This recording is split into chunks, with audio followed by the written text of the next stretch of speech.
뭐 나빠진 게 있는지, 뭐 불편한 게 있는지 딱 그렇게만 여쭤보시고 1분도 안 되는 것 같아요.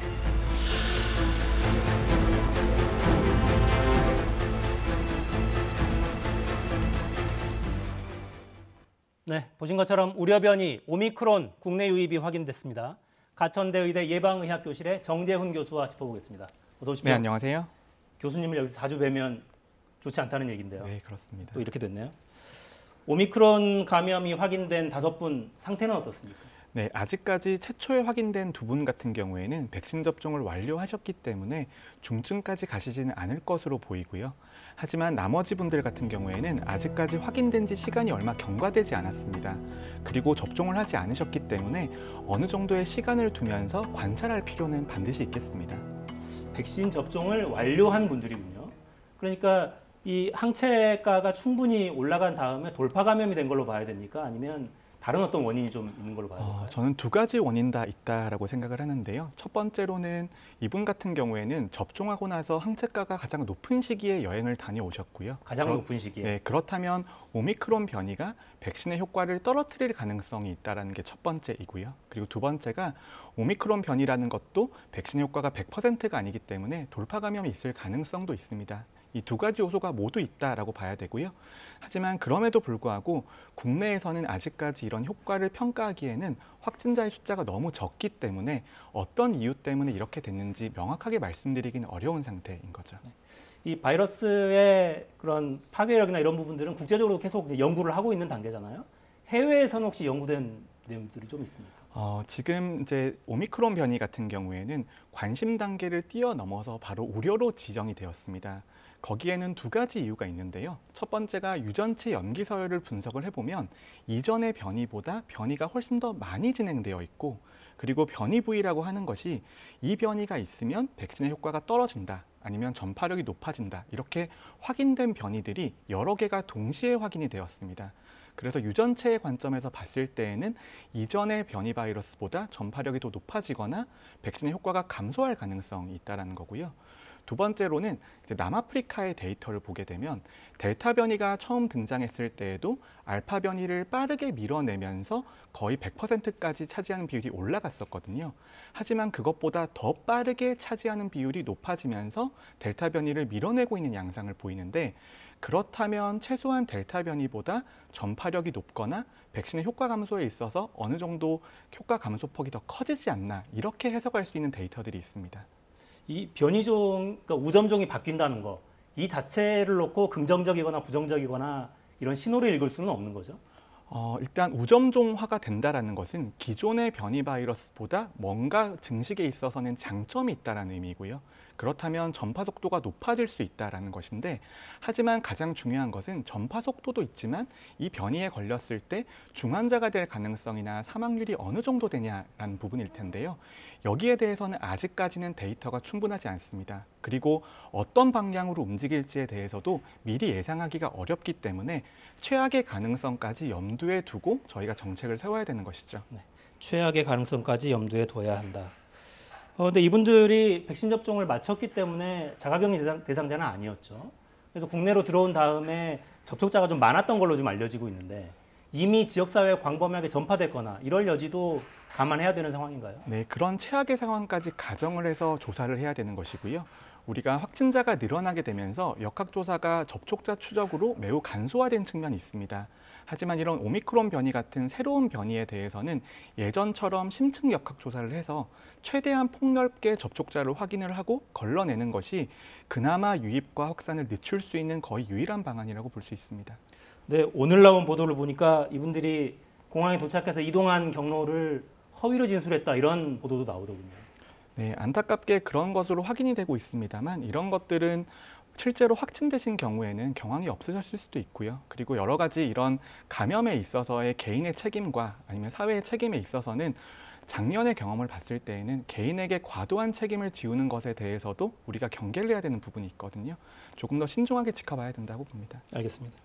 자, 이제 오미크론 변이가 출현한 뒤에 여러 나라가 해외에서 입국하는 거를 이제 빗장을 걸고 있고, 심지어 자국민이 해외에 갔다가 돌아오는 것도 일단 막고 있는 나라들도 있어요. 또 우리나라도 이제 일단 입국자들은 예외 없이 10일간 격리시키겠다, 이런 방침이 나왔는데 최선인가요? 팬데믹을 경험을 하면서 많은 나라와 전문가들도 배워나가고 있습니다. 하지만 변이 바이러스의 대응에 있어서 우리가 알고 있는 교훈이 뭐냐 하면 초기에 유입을 차단을 해서 몇 주 정도의 시간을 버는 것만 해도 준비하는 데는 충분한 시간일 수 있다는 것이죠. 지금 오미크론 변이 같은 경우에는 국내에서 이 변이를 검출하기 위한 변이 특이 PCR에 대한 준비도 해야 되는 것이고요. 그리고 백신의 효과라든지 중증화 가능성에 대한 여러 가지 데이터를 바탕으로 해서 정책을 결정을 해야 되는데 지금 해외에서 유입을 좀 막아낼 수 있다면, 그래서 국내에서 확산을 저지할 수 있다면 지금은 2주, 3주, 4주 정도 버는 것이겠지만 장기적으로 본다면 매우 큰 이익이 될 수 있기 때문에 이런 선택은 매우 불가피하다고 봅니다. 네, 좀 기술적인 얘기긴 합니다만 그 PCR 진단 키트, 특화된 PCR 진단 키트 요걸 개발하는 것도 방역 차원에서 큰 도움이 됩니까? 네, 당연히 도움이 되고 지금의 기술로는 그렇게 어렵지 않습니다. 지금의 진단 같은 경우에는 검출할 수 없는 것은 아닙니다. 감염 여부를 확인할 수 있지만 오미크론에 감염되었는지 확인하기 위해서는 지금은 전장 유전체 검사나 아니면 여러 가지 배제하는 방식의 검사를 해야 되거든요. 하지만 그런 키트들이 빨리 개발되어서 국내에 광범위하게 보급이 되어서 활용이 된다면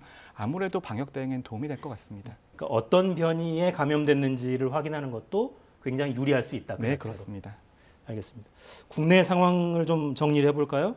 위중증 환자 최대 기록을 연일 경신하고 있고 병상 상황, 의료진들의 상황이 좀 걱정이 됩니다. 네, 지금의 유행 상황이라고 하는 것은 저는 방역과 의료 체계에 있어서 한계점에 도달했다고 생각을 합니다. 이미 도달했다. 네, 지금 일주일 간격으로 보면은 일주일마다 확진자가 거의 15에서 20% 정도 증가하는 양상을 보이고 있는데요. 이 증가라는 것이 매주 1000명이 증가하는 것이 아닙니다. 매주 15%가 증가하는 것이거든요. 그렇다면 그 다음 주에는 1,500명이 증가하는 걸 수도 있고 그 다음 주는 2,000명이 증가하는 것일 수 있습니다. 그런 증가의 속도나 증가의 비율을 볼 때에는 지금도 약간 늦었다라고 생각이 됩니다. 지금도 약간 늦었다. 정부에서는 신규 확진자는 일단 재택 치료를 기본으로 한다 이런 방침이잖아요. 이것도 불가피한 거죠. 전 재택 치료라고 하는 것이 단계적 일상 회복이나 코로나 공존을 위해서는 반드시 필요한 요소라고 생각을 합니다. 하지만 재택 치료의 전환이라고 하는 것도 점진적이고 단계적으로 이루어져야 된다라고 생각을 하는데요.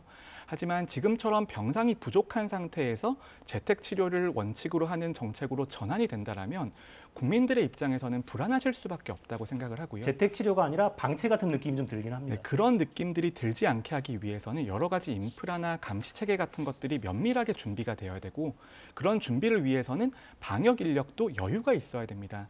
하지만 방역이나 의료 체계가 여유가 없는 상태이기 때문에 이런 준비가 마치 부족한 것처럼 느낄 수 있다는 게 지금 상황이 가장 큰 문제인 것 같습니다. 그러니까 실제로 재택 치료를 하게 되면 그 지방자치단체, 그러니까 보건소 인력들이 아침 저녁으로 전화를 체크를 하거나 이런 식으로 운영이 되는 거죠. 보건소와 행정 인력이 이런 재택 치료에 있어서 제반적인 상황들은 도와드리게 되고요. 하지만 감시나 모니터링에 있어서는 위탁받은 의료기관 중심으로 운영이 되고 있어서 위탁 의료기관에서 의료인과의 상담을 통해서 증상 모니터링이나 전원 같은 것들을 결정할 수가 있게 됩니다. 그러니까 이게 가능할까 싶은 거죠. 그러니까 지금 당장 병원에서도 병상이 부족한 상황이고 의료진은 거의 2년 가까이 달려왔는데 과연 재택치료 인원들이 계속 지금 늘 거기 때문에 불가피하게 가능하겠나 이런 생각이 들 수밖에 없습니다. 네, 그렇기 때문에 방역 체계와 의료 체계에 조금 여유를 줄 필요가 있다고 생각을 하고요. 이런 식으로 여유를 주지 않으면 매주 한계인 상황들이 도달할 수밖에 없습니다. 그리고 확진자가 늘어난 상황에서는 그렇다면 재택 치료의 영향을 늘린다고 하더라도 중환자 병상을 늘린다고 하더라도 곧 포화에 또 다다르게 되거든요. 그렇기 때문에 어느 정도 쉬어갈 수 있다. 그런 것이 중요할 것 같습니다. 여유를 준다는 게 어떤 개념인지 잘 와닿지 않습니다, 교수님.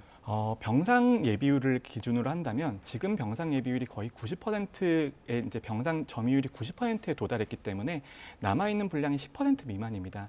이런 것들을 예비율을 20에서 30%로 늘려주게 되면 순환도 편하게 되고 의료진도 실시간이 확보된다. 그런 개념으로 이해하시면 되겠습니다. 알겠습니다. 방역 당국은 이제 추가 접종이라는 용어를 쓰질 않고 3차 접종이라고 표현을 바꿨어요. 오늘 오후에 정은경 질병청장이 3차 접종의 중요성을 강조했습니다. 들어보시겠습니다. 고령자와 고위험군의 돌파 감염을 막는 것이 지금 가장 시급한 일입니다. 3차 접종을 받으면 그만큼 효과가 빠르게 나타나서 감염 예방 효과는 11배, 또 위험을 예방하는 효과는 20배가 된다는 보고가 있습니다. 정부와 또 의료진 그리고 대한의사협회의 전문가 권고를 신뢰해 주시고 3차 접종을 통해 한 분 한 분의 개인 면역을 높여주시기를 부탁을 드립니다. 네, 그러니까 접종 완료 이후에 추가하는 게 아니라 3차 접종을 마쳐야 접종 완료가 되는 거죠. 네, 그렇습니다. 지금의 데이터로 보면 2차 접종 후 4개월에서 5개월부터는 백신의 감염 예방 효과와 중증화 예방 효과가 감소한다는 것이 명백해지고 있거든요. 그렇다면 2차 접종을 통해서 얻을 수 있었던 효과를 그대로 유지하기 위해서는 한 번의 접종이 반드시 필요한 상황입니다. 성인들은 3차 접종을 이제 해야 되는 거고 소아 청소년들 어떡하나 하는 부모님들의 걱정이 있습니다. 근데 오늘 나온 통계를 보니까 지난주에 유치원, 초중, 고등학교에서 평균 485명이 확진됐더군요. 엄청난 속도로 늘고 있어서 접종을 서두르는 게 좋겠습니까? 네, 단계적 일상 회복에 있어서는 소아 청소년의 감염률이 높아질 수밖에 없는 상황입니다. 하지만 전문가와 당국이 이때까지 접종을 권고하는 데 있어서는 매우 신중한 자세를 보였는데요.